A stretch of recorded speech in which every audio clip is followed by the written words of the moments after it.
Seigneur notre Dieu, notre Père, Dieu d'infinie tendresse et de miséricorde, Dieu de bonté,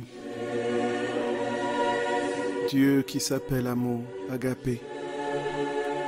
Seigneur, Roi des siècles sans fin, Maître du temps et de l'histoire, commencement et fin, Alpha et Oméga. Seigneur, merci. Merci de nous enserrer dans ton amour et de nous donner en partage ta vie, de nous réconcilier ainsi avec notre état originel qui est ton état, la plénitude de la sainteté et de l'amour que nous avions à l'origine. Seigneur notre Roi, nous voici devant toi, incapables par nous-mêmes d'élever une louange qui te soit agréable. C'est pourquoi, Seigneur, nous voulons emprunter ta propre voix pour te louer, pour te magnifier, pour te glorifier et pour te dire merci pour toutes tes prévenances, pour ton amour infini pour chacun de nous. Te dire merci ainsi au nom de toutes les créatures, passées, présentes et futures, qui attendent de toi l'accomplissement parfait de leur vocation. Cette vocation à la sainteté que tu nous as promise et que tu veux réaliser dans le grand don de ta divine volonté. Seigneur, merci de tout notre cœur, pour tant d'amour, pour tant de prévenance, pour tant de bienveillance, pour tant de bonté, pour tant de douceur, pour tant de tendresse à l'égard d'une humanité fragilisée par le péché. Merci Seigneur, parce que tu es le bon berger, celui qui te penche sur la brebis blessée et qui pense ses blessures avec tendresse et la serre contre son cœur. Jésus, merci. Merci de nous serrer contre ton cœur, Seigneur. Merci, le bon pasteur, toi la porte des brebis, toi dont la voix résonne dans le cœur et l'âme des brebis et qui te suivent. Seigneur notre Dieu, comment te dire merci? Comment te remercier, Seigneur? Dis-le nous, Jésus, dis-le nous. Et c'est pourquoi nous voulons, avec ton propre merci, t'adresser par ta propre voix le merci de toutes les créatures, passées, présentes et futures, animées et inanimées, conscientes et inconscientes. Et te disais, Jésus, que nous voulons entrer dans ton projet et voir cette terre renouvelée. Nous voulons, Seigneur, voir cette terre renouvelée. Gloria, Gloria, Gloria, Gloria, tu nous l'as promis, Jésus, et tu vas le réaliser. Tu es monté au ciel pour nous envoyer ton Esprit Saint, Esprit de consolation, Esprit de vie, Esprit d'amour, Esprit de paix et de joie, Esprit aux 7 dons que nous attendons maintenant dans ces jours. Seigneur notre Roi, tu es monté nous préparer une place, pour que là où tu es, nous aussi nous y soyons. Seigneur, merci. Merci pour ton amour infini. Merci pour ton don, Seigneur. Jésus d'amour, à qui d'autre irons-nous, Seigneur? Tu as les paroles de la vie éternelle. Et tu vas ainsi, au cœur de la Trinité, poser notre humanité, pour que nous soyons nous aussi habitants de la Trinité. Parce que tu es monté avec ton corps glorieux, Seigneur. Tu as ainsi inscrit toute l'humanité dans la Trinité. Et nous allons désormais pouvoir vivre de cette Trinité dès ici-bas, dans notre humanité, restaurée et régénérée en toi. Seigneur notre Roi, nous t'aimons, Jésus. Nous t'aimons, Seigneur. Nous t'aimons, notre Dieu. Nous t'aimons de toute notre âme, Jésus. Nous t'aimons, Jésus. Nous t'aimons, Jésus. Nous t'aimons, Jésus. Et nous t'aimons et nous voulons t'aimer avec ton propre amour, avec ta volonté. Seigneur, que cet amour retentisse sur les âges, sur toutes les créatures, et que l'univers soit réconcilié à toi. Viens, Jésus. Viens, viens, nous t'en supplions. Ne tarde plus. Ne tarde plus, Seigneur. Viens, Jésus. Viens, Seigneur. Viens, notre amour. Viens, viens, Jésus d'amour. Viens, Maranatha, Maranatha, Maranatha, Maranatha, Maranatha, Maranatha, Maranatha, Maranatha, Maranatha, Maranatha. Frères et sœurs bien-aimés, je vous salue de tout mon cœur et nous bénissons le Seigneur en cette fête de l'Ascension où il monte au ciel. Et après ces jours avec ses disciples où il se montre, il apparaît à ses disciples après sa résurrection de différentes manières. Frères et sœurs d'amour, adorons notre Seigneur, louons et magnifions-le. Disons-lui combien, frères et sœurs d'amour, Jésus est près de nous et combien nous sommes déterminés à le suivre où il nous conduira. Frères et sœurs bien-aimés, voici que nous allons, frères et sœurs d'amour, nous confier à notre très sainte Mère. Au nom du Père et du Fils et du Saint-Esprit. Amen. Notre Père qui es aux cieux, que ton nom soit sanctifié, que ton règne vienne, que ta volonté soit faite sur la terre comme au ciel. Donne-nous aujourd'hui notre pain de ce jour. Pardonne-nous nos offenses, comme nous pardonnons aussi à ceux qui nous ont offensés, et ne nous laisse pas entrer en tentation, mais délivre-nous du mal. Amen. Je vous salue Marie, pleine de grâce. Le Seigneur est avec vous. Vous êtes bénie entre toutes les femmes, et Jésus, le fruit de vos entrailles, est béni. Sainte Marie, Mère de Dieu, priez pour nous pauvres pécheurs, maintenant et à l'heure de notre mort. Amen. Je vous salue Marie, pleine de grâce. Le Seigneur est avec vous. Vous êtes bénie entre toutes les femmes, et Jésus, le fruit de vos entrailles, est béni. Sainte Marie, Mère de Dieu, priez pour nous pauvres pécheurs, maintenant et à l'heure de notre mort. Amen. Je vous salue Marie, pleine de grâce. Le Seigneur est avec vous. Vous êtes bénie entre toutes les femmes, et Jésus, le fruit de vos entrailles, est béni. Sainte Marie, Mère de Dieu, priez pour nous pauvres pécheurs, maintenant et à l'heure de notre mort. Amen. Je vous salue Marie, pleine de grâce. Le Seigneur est avec vous. Vous êtes bénie entre toutes les femmes, et Jésus, le fruit de vos entrailles, est béni. Sainte Marie, Mère de Dieu, priez pour nous pauvres pécheurs, maintenant et à l'heure de notre mort. Amen. Je vous salue Marie, pleine de grâce. Le Seigneur est avec vous. Vous êtes bénie entre toutes les femmes, et Jésus, le fruit de vos entrailles, est béni. Sainte Marie, Mère de Dieu, priez pour nous pauvres pécheurs, maintenant et à l'heure de notre mort. Amen. Je vous salue Marie, pleine de grâce. Le Seigneur est avec vous. Vous êtes bénie entre toutes les femmes, et Jésus, le fruit de vos entrailles, est béni.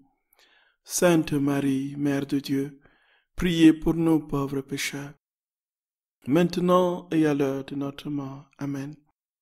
Je vous salue Marie, pleine de grâce. Le Seigneur est avec vous. Vous êtes bénie entre toutes les femmes, et Jésus, le fruit de vos entrailles, est béni. Sainte Marie, Mère de Dieu, priez pour nous pauvres pécheurs, maintenant et à l'heure de notre mort. Amen. Je vous salue Marie, pleine de grâce. Le Seigneur est avec vous. Vous êtes bénie entre toutes les femmes, et Jésus, le fruit de vos entrailles, est béni. Sainte Marie, Mère de Dieu, priez pour nous pauvres pécheurs, maintenant et à l'heure de notre mort. Amen. Je vous salue Marie, pleine de grâce. Le Seigneur est avec vous. Vous êtes bénie entre toutes les femmes. Et Jésus, le fruit de vos entrailles, est béni. Sainte Marie, Mère de Dieu, priez pour nous pauvres pécheurs, maintenant et à l'heure de notre mort. Amen. Je vous salue Marie, pleine de grâce. Le Seigneur est avec vous. Vous êtes bénie entre toutes les femmes. Et Jésus, le fruit de vos entrailles, est béni. Sainte Marie, Mère de Dieu, priez pour nous pauvres pécheurs, maintenant et à l'heure de notre mort. Amen. Gloire soit au Père, et au Fils et au Saint-Esprit, comme il était au commencement, maintenant et toujours, et dans tous les siècles des siècles. Amen. Ô mon Jésus, pardonnez-nous nos péchés, préservez-nous du feu de l'enfer, et conduisez au ciel toutes les âmes, surtout celles qui ont le plus besoin de votre sainte miséricorde. Ô Marie conçue sans péché, priez pour nous qui avons recours à vous. Ô Marie conçue sans péché, priez pour nous qui avons recours à vous. Ô Marie conçue sans péché, priez pour nous qui avons recours à vous. Que par la miséricorde de Dieu, les âmes des fidèles trépassés reposent en paix. Amen.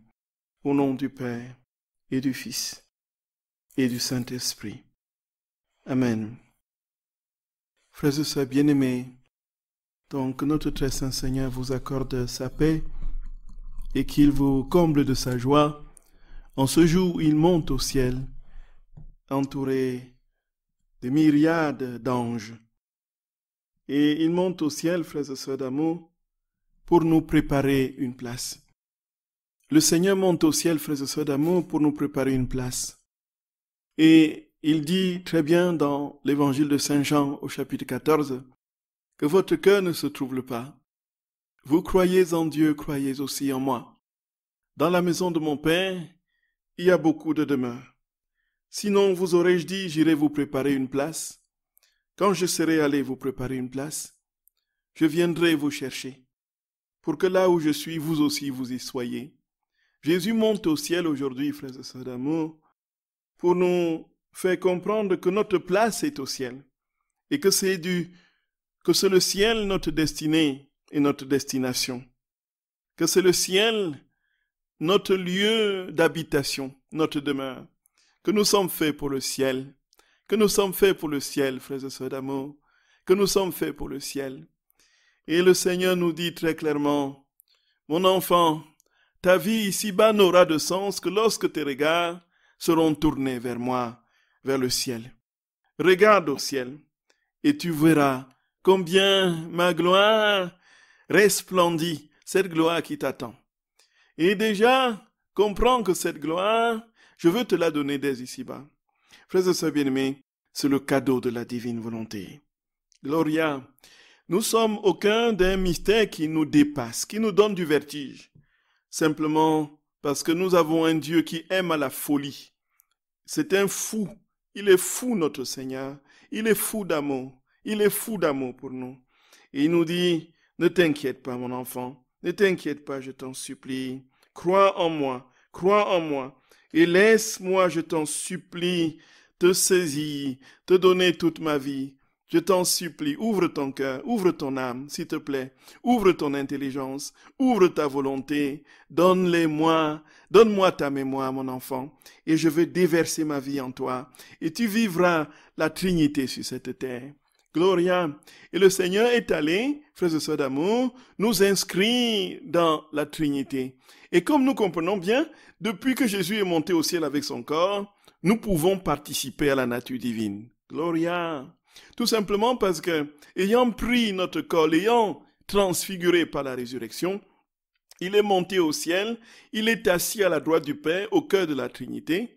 Voici que il est désormais avec notre humanité au cœur de cette Trinité, pour que chacun de nous, frères et sœurs bien-aimés, soit participant de sa nature divine.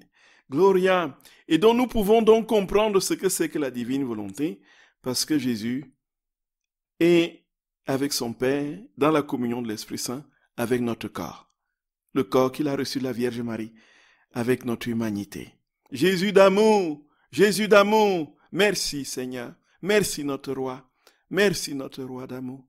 Merci Jésus de mon cœur. Merci Seigneur.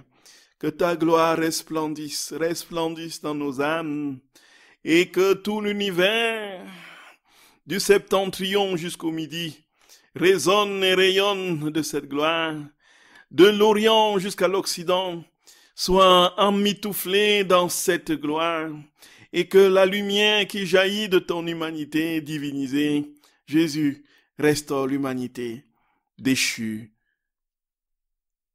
Jésus d'amour, nous avons confiance en toi. Nous avons confiance en toi. Frères et sœurs bien-aimés, nous continuons aujourd'hui avec l'obéissance que nous avons commencé la dernière fois. Et nous avons écouté ce que notre Seigneur nous disait sur l'obéissance. L'obéissance, frères et sœurs bien-aimés, c'est, comment dire, le lieu par excellence de l'amour, la manifestation extérieure par excellence de l'amour. Et que l'obéissance n'était pas quelque chose de codifié et de culturel, l'obéissance jaillissait de l'amour. C'est parce que nous aimons que nous sommes véritablement dans l'obéissance. Nous ne sommes pas dans cette obéissance servile des dictats extérieurs qui broient la volonté humaine et qui est à la source et à l'origine de toutes les oppressions de l'histoire humaine. Et donc, l'histoire tragique de l'homme qui vient justement de cette privation de liberté a joué sur une mauvaise compréhension de l'obéissance qui est tout simplement l'enfermement dans les lois extérieures sans aucune possibilité de se déployer dans l'amour, tout simplement de manière servile pour assouvir les besoins et surtout les intérêts de ceux qui asservissent. Ceux qui asservissent. Mais le Seigneur nous dit, l'obéissance est le fruit de l'amour. Et l'obéissance a pris sa racine au cœur de la Trinité. C'est parce que le Fils est obéissant au Père, dans cet amour inconditionnel qui le lie à lui, parce que le Père est obéissant au Fils, que nous avons, frères et sœurs bien-aimés, la création, la rédemption et la sanctification dans cette œuvre que vient achever la troisième personne, qui est l'amour des deux et qui s'appelle l'Esprit Saint, que nous attendons dans 10 jours. Frères et sœurs bien-aimés, soyez bénis. Jésus dit que cette obéissance est sa propre nature. Jésus, nous avons compris dans l'Écriture, qu'il disait qu'il ne peut rien faire qu'il n'ait vu faire du Père, que tout ce qu'il fait, il a vu faire du Père. Et c'est pourquoi nous aussi, nous mettons nos pas dans les pas du Fils de Jésus, notre Seigneur, et nous lui disons, Seigneur, comme tu as obéi à ton Père, nous voulons obéir. Aujourd'hui, frères et sœurs, nous allons continuer en examinant la question, mais à qui est-ce qu'on doit obéir? Tout simplement parce que nous avons une compréhension de l'obéissance qui est parfois très difficile à mettre en lumière dans des contextes particuliers, soit de nos situations personnelles, familiales, religieuses, pour ce qui concerne les personnes qui sont au couvent et qui ont fait vœu d'obéissance, ou dans une situation politique particulière où nous sommes amenés à poser ce qui est contraire à notre conscience, ou encore pour ce qui est, frères et sœurs bien-aimés, de notre relation à notre confesseur ou à notre Père spirituel à qui nous devons normalement obéissance. Alors, à qui est-ce qu'on doit obéir normalement? Et puis nous voyons que Luisa, au cours de son existence, a été confronté à ce problème de manière très sérieuse. Luisa avait entre Jésus et elle son confesseur. Et donc il lui donnait des ordres, qui lui donnait des lois qui parfois étaient contraires à ce que Jésus voulait. Et ce qui est assez étonnant, frères et sœurs d'amour, c'est qu'il y avait comme une sorte de lutte, comme dit Luisa, entre la dame obéissance et justement Jésus. Et voici que le Seigneur va progressivement ainsi éduquer Luisa à mourir complètement et totalement à elle-même et à se donner entièrement dans le vouloir divin, dans la manifestation de cette prévenance de Dieu qui ne tiendra jamais, jamais, jamais compte, frères et sœurs bien-aimés, d'une seule once de volonté propre déployée dans le sens contraire à sa volonté à lui. Pour que Dieu vive pleinement sa vie en nous, il faudrait que ce soit lui qui vive totalement et que notre volonté soit en communion avec sa volonté pour rendre cette volonté de Dieu active en nous pour que seule la vie de Dieu coule en nous. On ne le dira jamais assez. Et alors nous allons essayer de voir dans quelques textes répondre à la question à qui obéir. Frères et sœurs bien-aimés, nous comprenons que l'obéissance, si ça vient de Dieu, si c'est au cœur de la Trinité, nous devons d'abord et prioritairement et de toutes les façons de manière inconditionnelle et toujours obéir à Dieu. Voilà. Ça, c'est le premier point. À qui obéir? On obéit à Dieu. On obéit à Dieu. On obéit à Dieu. La réponse peut paraître simple et simpliste. On obéit à Dieu. Maintenant, très concrètement, dans les faits concrets, comment ça se présente? Avant d'arriver à cela, voyons d'abord ce que c'est que ce point d'obéir à Dieu, selon l'enseignement que Jésus donne à Luisa Picaretta. Nous avons un texte célèbre, frères et sœurs bien-aimés, au tome 6 du 21 janvier 1905. Et bien sûr, ça rejoint tout ce que l'Écriture dit. Le Seigneur dit, « Je suis le Seigneur ton Dieu, tu n'auras pas d'autre Dieu que moi. » En quelque sorte, c'est le premier commandement. Et tu ne dois obéir qu'à moi. Écoute Israël, le Seigneur ton Dieu est l'unique Seigneur. Tu aimeras le Seigneur ton Dieu de tout ton cœur, de toute ton âme, de toutes tes forces, ainsi de suite. C'est moi, c'est toujours moi. C'est d'abord moi. Alors, pourquoi le Seigneur dit-il que c'est lui? Tout simplement parce que nous sommes tous en lui. Et que nous, si nous lui obéissons, nous allons nous quitter nous-mêmes. Nous serons capables de nous donner totalement aux autres. Simplement parce que c'est lui seul qui est capable de se donner à tous. Alors, dans ce texte du 21 janvier 1905 au tome 6, Louise a dit ceci. « J'avais exposé certains doutes à mon confesseur et mon esprit n'était pas apaisé par ce qu'il m'avait dit. Quand il est venu, Jésus béni m'a dit, « Ma fille, celui qui raisonne sur l'obéissance la déshonore, et celui qui déshonore l'obéissance déshonore Dieu. » Donc, celui qui déshonore l'obéissance déshonore Dieu. Donc, en fait, nous comprenons qu'ici, dans la phrase, il y a une identité qui est établie entre l'obéissance et Dieu. Donc, comme Dieu est amour, comme Dieu est foi, comme Dieu est espérance, Dieu ici, encore comme nous l'avons vu dans la divine volonté, Dieu aussi est obéissance. Voilà, c'est ça en fait. Donc, tout ce qui est de l'ordre de l'attribut de Dieu constitue son essence propre, en lien justement avec son tout, puisque quand il se donne dans un attribut, il ne se donne pas à moitié, il se donne pleinement. De sorte que dans cet attribut, on peut trouver la plénitude de ce qu'il est. Frères et sœurs bien-aimés, si c'est compliqué, merci de poser les questions pour que je réexplique. Voici que Jésus très clairement, frères et sœurs bien-aimés, dit que si tu déshonores l'obéissance, tu déshonores de Dieu. Et ici, on a cette vérité qui est établie. Alors, maintenant, vient la question de, mais où est-ce qu'on va trouver Dieu pour lui obéir? Voilà, c'est ça. Où est-ce qu'on va trouver Dieu pour lui obéir? Bon, déjà, nous avons, frères et sœurs bien-aimés, très concrètement, notre conscience. Tout homme, quel qu'il soit, qu'il ait connu Jésus ou pas, a une conscience. Et cette conscience est une lampe intérieure qui lui donne une claire vision de ce qui est bien et de ce qui est mal. Et cette voix toujours intérieure lui permet de choisir le bien et de rejeter le mal. Ça, c'est le niveau basique chez tout homme. C'est pourquoi le Seigneur, frères et sœurs bien-aimés, dira, celui qui n'a pas connu la loi, celui qui a connu la loi sera jugé selon la loi. Celui qui n'a pas connu la loi ne sera pas jugé selon la loi. Donc sera jugé sans la loi. Voilà. Voici très clairement, chaque être humain a en conscience le sens du bien et du mal. Et c'est pourquoi c'est ce qu'on appelle la loi naturelle. Cette loi naturelle que l'on trouve aussi dans le déploiement extérieur de la nature. cette loi naturelle qui est inscrite en nous, frères et sœurs, bien, nous dit que le mal est un mal et le bien est un bien. Et alors, si nous n'avons pas connu notre Seigneur et si nous réfléchissons en fonction de cette unique base première, nous allons pouvoir effectivement mener notre vie selon certaines valeurs et selon une certaine orientation qui va nous porter au bien.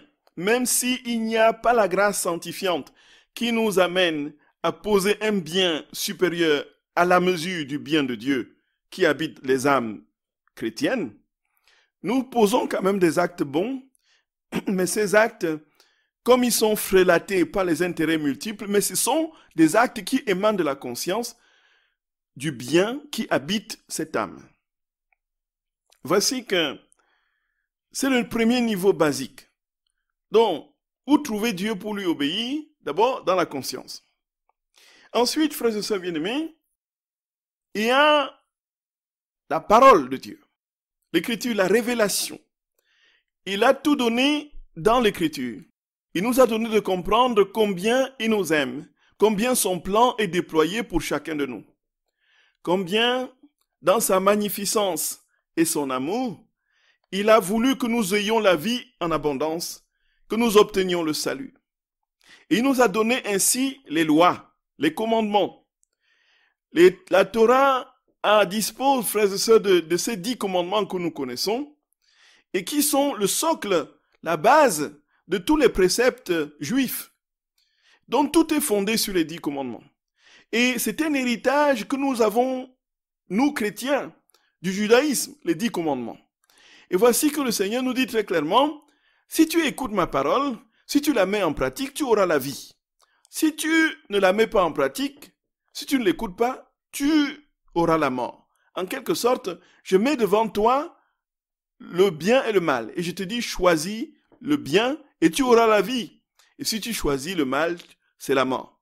Donc, il y a ces préceptes qui sont donnés et qui nous donnent effectivement de comprendre que, quelles que soient les décisions qu'on nous demandera quelles que soient les adoptions, quelles que soient les décisions extérieures, pour essayer de nous contraindre à faire quelque chose contre la loi de Dieu, contre son... Voilà, nous devons, frères et sœurs bien-aimés, tout simplement dire, comme nous avons vu pour les martyrs, vaut mieux mourir plutôt que d'obéir à ce qui va me faire renier ma foi. Voilà. C'est le cas des martyrs. On leur dit, voici, si tu acceptes de renier Jésus, tu auras la vie sauve. Et si tu refuses de le renier, tu vas mourir. Voilà. Donc, en fait, les martyrs préfèrent mourir plutôt que de dire non à Jésus.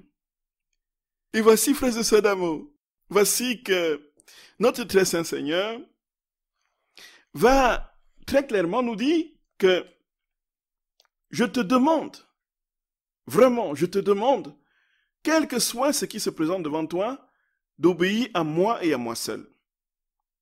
Et le problème s'est posé dans les premiers temps de la chrétienté, lorsqu'il y avait des persécutions violentes de l'extérieur. Et les chrétiens qui étaient persécutés de 1000 manières et qui étaient obligés de se cacher dans les catacombes. Il y avait donc, dans cette période de persécution chrétienne dans les premiers siècles, une sorte, frères et sœurs bien-aimés, de violence absolument absurde et incontrôlée vis-à-vis des chrétiens. Et le problème se posait, est-ce qu'il faut renier notre foi ou il faut continuer à croire, quitte à mourir?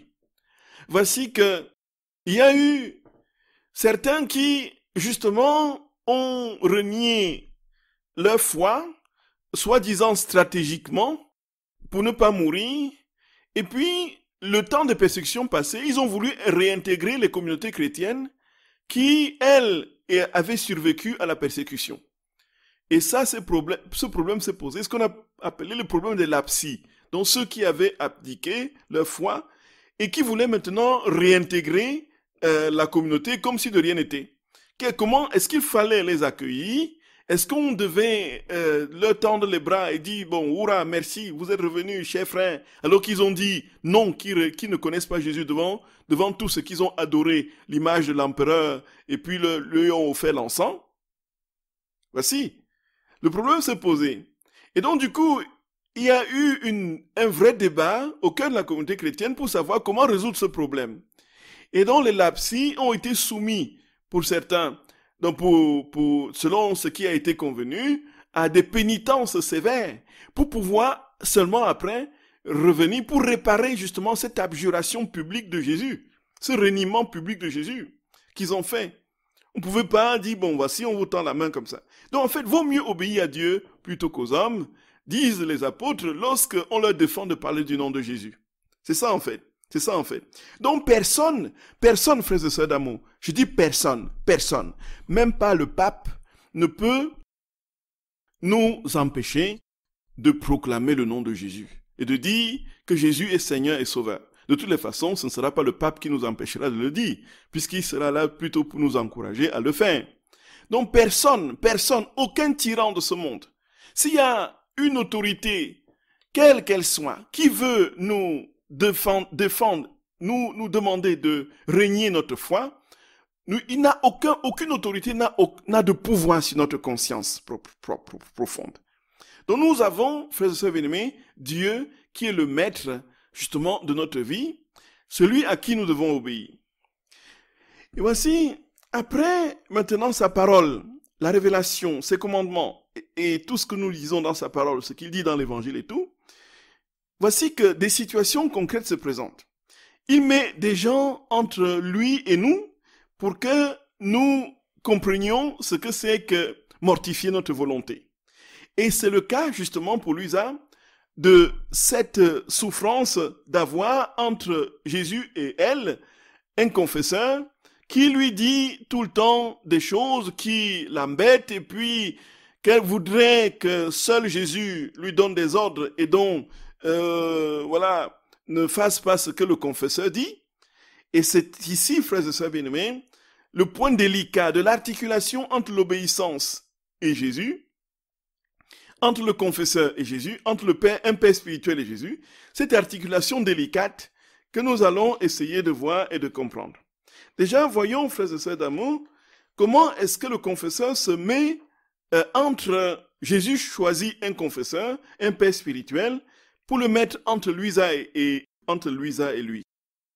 Voici que, d'abord, avant d'arriver à cette question, frères et sœurs bien-aimés, je voulais très humblement, et vous me comprendrez, c'est vrai qu'il y a de moins en moins de prêtres. C'est vrai qu'il y a de moins en moins de possibilités de se confesser, d'être accompagné, et ainsi de suite. Mais je vous assure, si vous posez vos genoux par terre, vous demandez au Seigneur de vous donner un père spirituel, je peux vous assurer que le Seigneur le fera. Le Seigneur le fera. Il y a des prêtres, il y a de nombreux prêtres retraités à gauche et à droite qui ne sont jamais sollicités, qu'on ne voit peut-être pas. Mais si nous prions de tout notre cœur, nous demandons au Seigneur de toute notre âme, le Seigneur nous donnera un père spirituel, un confesseur. Frères et sœurs, le conseil que je vous donne, c'est d'avoir chacune de vous un accompagnateur spirituel. C'est absolument indispensable. On ne peut pas faire autrement. On ne peut pas naviguer tout seul. Surtout sur ce chemin délicat de la vie dans la divine volonté, qui nécessite que l'on soit en quelque sorte vraiment intimement unis au Seigneur pour ne pas être taclé par l'ennemi. Et le père spirituel n'est pas forcément celui qui connaît la divine volonté. Le mien ne connaît pas la divine volonté, je lui en parle, mais il n'a jamais rien lu là-dessus.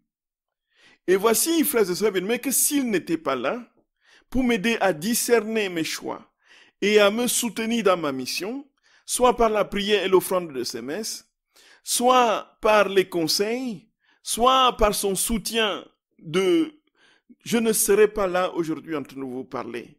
Voilà, frères et sœurs bien-aimés. Première chose, c'est absolument indispensable. Tant que vous pouvez demander au Seigneur, même s'il faut 2 à 3 ans pour pouvoir en avoir, demandez au Seigneur.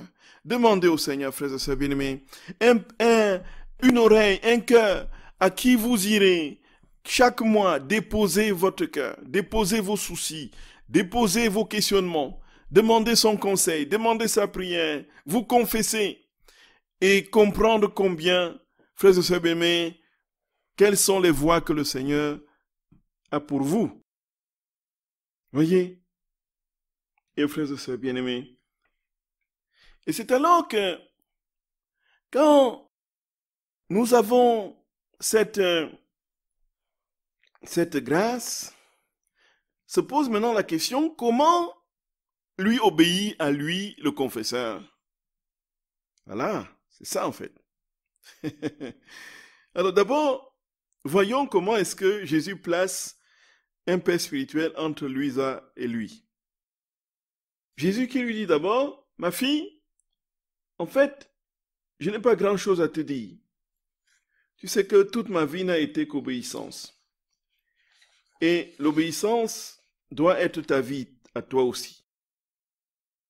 Il y a un texte du tome 4, du 15 octobre 1900,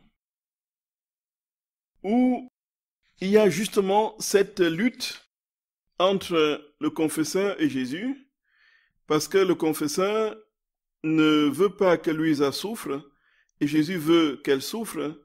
Ainsi, il y a une lutte entre Jésus et le confesseur, et finalement, l'un, pour une première manche, sort vainqueur, c'est le confesseur, et ensuite, à la deuxième manche, alors que le confesseur est un peu distrait, et il accepte finalement, c'est Jésus qui gagne, ainsi de suite. C'est impressionnant. Et nous allons comprendre la raison, frères et sœurs bien-aimés, de cette lutte, et de cette... Après un bref instant, mon doux Jésus revint. Il voulait me soumettre une seconde fois aux souffrances de la crucifixion. Mais le Père ne voulait pas. Moi, quand je me conformais au désir de Jésus, c'est-à-dire à souffrir, Jésus venait. Lorsque mon confesseur voyait que je commençais à souffrir, il arrêtait la souffrance par l'obéissance. Et Jésus se retirait. Je souffrais bien sûr une grande peine de voir Jésus se retirer, mais je faisais tout ce que je pouvais pour obéir. Parfois, lorsque je voyais Jésus et mon confesseur discuter ensemble sur ce point, je les laissais se débattre entre eux en attendant de voir qui sortirait vainqueur. L'obéissance ou notre Seigneur. Alors, précisons les choses et comprenons bien le sens. Le confesseur ne voyait pas Jésus, bien sûr, on s'entend. Le confesseur ne voyait pas Jésus. Pourquoi est-ce que lui a dit que le confesseur et Jésus discutaient sur ce point? Est-ce qu'il faut la laisser souffrir? Est-ce qu'il faut l'empêcher de souffrir? Et ainsi de suite. C'est tout simplement, frères et sœurs bien-aimés, parce que, en fait, la discussion est dans la tête du confesseur. Le débat est dans la tête du confesseur. Donc Jésus lui inspire les pensées, donc laisse-la souffrir, et puis il dit, est-ce qu'il faut que je... Et lui, son être intérieur dit non, il ne faut pas qu'elle souffre pour que, voyez. D'un côté, il voit le bien que ça peut procurer la souffrance, donc c'est Jésus qui lui inspire, c'est bien qu'il inspire, et puis, au fond de lui, il ne veut pas que Louisa souffre parce que peut-être il veut qu'elle se repose. Non, il y a cela dans le confesseur, cette lutte se passe dans la tête et dans le cœur du confesseur. Il est tiraillé entre la laisser souffrir et l'empêcher de souffrir. Donc, l'idée de la laisser souffrir vient de Jésus et l'empêcher de souffrir vient de lui. Voilà pourquoi Jésus lui a dit que Jésus et le confesseur étaient en discussion. Donc ce n'est pas à comprendre au sens où le confesseur voit Jésus devant lui qui apparaît et lui dit, bon, voilà qu'est-ce qu'on fait avec Louisa, ainsi de suite. Ce n'est pas dans ce sens-là, puisque Louisa seule voyait Jésus. Vous voyez, frères et sœurs d'amour. Et alors, il dit, il me semblait voir lutter l'obéissance et Jésus. Tous les deux puissants, capables de s'affronter dans un combat. Après une dure lutte, alors que j'allais voir qui était vainqueur, la maman reine vint et en s'approchant du père, elle lui dit, donc du confesseur, elle lui dit, mon fils, ce matin c'est Jésus lui-même qui veut qu'elle souffre. Laisse-le faire. Autrement, vous ne serez pas épargnés, même pas d'une partie des châtiments. À ce moment, le père fut comme distrait. Voilà, il était comme distrait. Incroyable. Il fut comme distrait pendant la lutte. Étant victorieux, Jésus me soumit de nouveau aux souffrances de la crucifixion, mais des souffrances tellement violentes et des douleurs tellement amères que je ne sais comment je suis restée vivante. Alors je me croyais sur le point de mourir. L'obéissance me rappela de nouveau et pour quelque temps je me suis retrouvé en mon corps. Et Jésus béni refaisait ses forces, mais non encore satisfait, il revint et pour une troisième fois, il voulut répéter la crucifixion. Cependant, en s'armant de toutes ses forces cette fois-ci, l'obéissance se rendit victorieuse et mon bien-aimé Jésus fut perdant. Voyez. Donc, Jésus a profité d'un moment de distraction du confesseur dans ses pensées pour saisir Luisa. Et Luisa, justement, quand la souffrance était tellement forte devant le confesseur, il a dit, mon Dieu, qu'est-ce qu'elle souffre. Alors il est revenu maintenant en force, il a dit, obéis Luisa, cesse de souffrir. Et Jésus s'en est allé. Voilà. Voyez ça. Voyez comment les choses se présentent.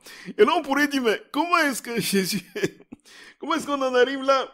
Jésus aurait pu, frères et sœurs bien-aimés, en une fraction de temps et très peu, tout simplement, dit, bon, voici, je domine toute la pensée du confesseur, et puis j'impulse cette idée forte qu'elle doit souffrir, et point final, le tout aurait été réglé. Voyez, frères et sœurs d'amour. Mais pourquoi, on peut se poser la question, pourquoi est-ce que Jésus permet ces va-et-vient entre lui et le confesseur, ce match de ping-pong entre lui et le confesseur, l'un gagne, l'autre perd, ainsi de suite, et vice-versa? C'est ma compréhension. Je pense que Jésus veut très clairement dire qu'il doit collaborer avec le confesseur. Il collabore avec le confesseur. Et que ce qu'il veut faire passer chez Luisa, il faudrait que le confesseur soit d'accord. En quelque sorte, Jésus lui dit, c'est dans le confesseur que tu dois trouver ma volonté, que je dois mettre mes pensées, que je dois t'aider à vivre ce que j'ai à vivre. Je l'ai mis entre toi et moi pour que tu... Et d'ailleurs, il le dit quelque part.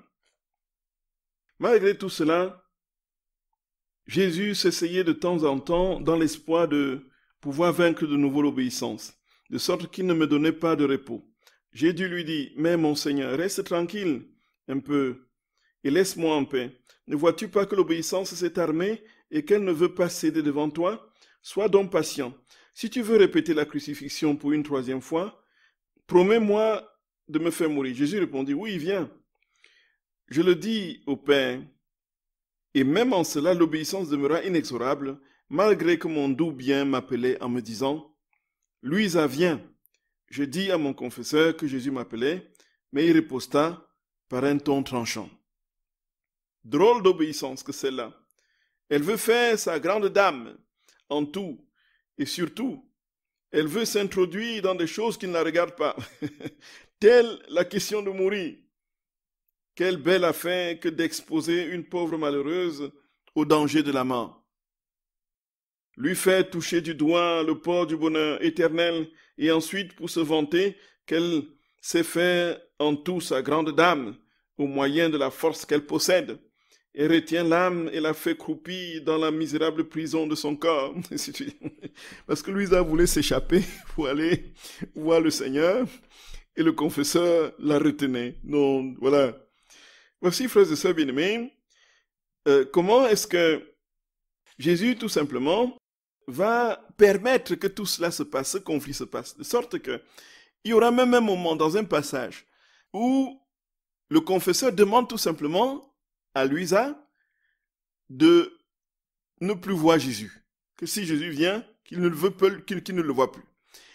Voici que quand Jésus apparaît, effectivement, qu'est-ce qui se passe? Luisa dit, mon Seigneur, dame obéissance, mon confesseur a demandé que tu ne viennes plus. Va-t'en, va mon Jésus. Avec une souffrance incroyable, la vision de Jésus sur le ciel. La présence de Jésus sur le ciel, frères et sœurs d'amour. Et voici que elle est obligée par obéissance de demander à Jésus de ne plus venir. C'est absolument absurde. Alors, et Jésus obéit, il s'en va. Alors nous comprenons pourquoi Jésus fait-il cela.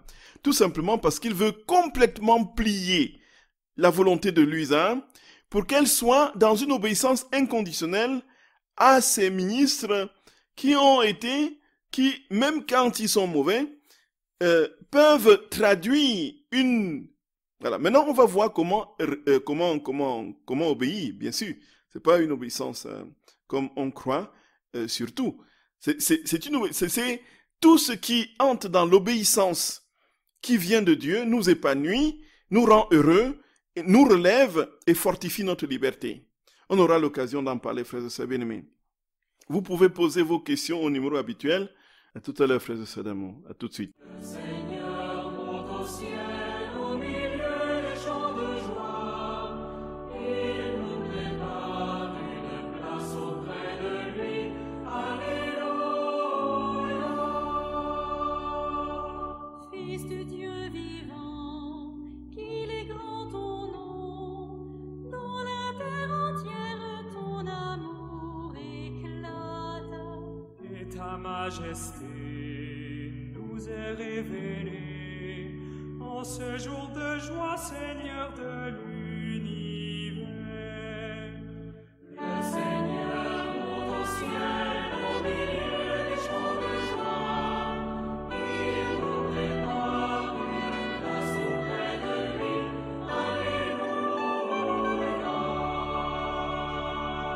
Fils du Dieu vivant, ouvre notre cœur pour mieux accueillir ta grâce et ta lumière. Fais grandir la foi de tous les croyants, source d'espérance, Jésus-Christ sauveur. Le Seigneur monte au ciel, au milieu des chants de joie. Il nous prépare une place auprès de lui.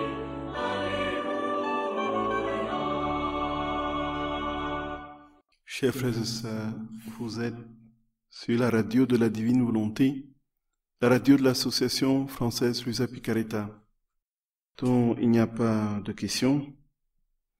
Voilà, frères et sœurs bien-aimés, nous disions tout à l'heure que Jésus voulait bien mettre entre Luisa et lui un confesseur à qui, souvent assez mystérieusement, il obéit.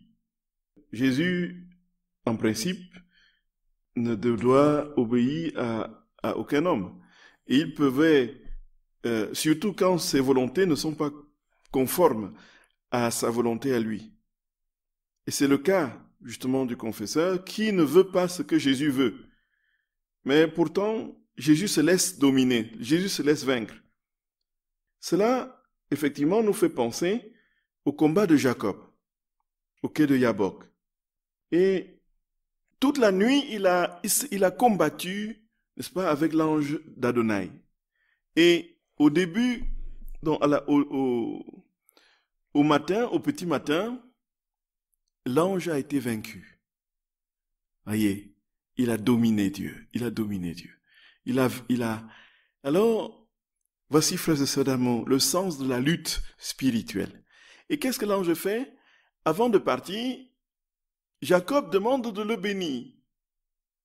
L'ange lui donne la bénédiction, mais avant de le bénir, qu'est-ce que l'ange avait fait? L'ange l'avait déhanché.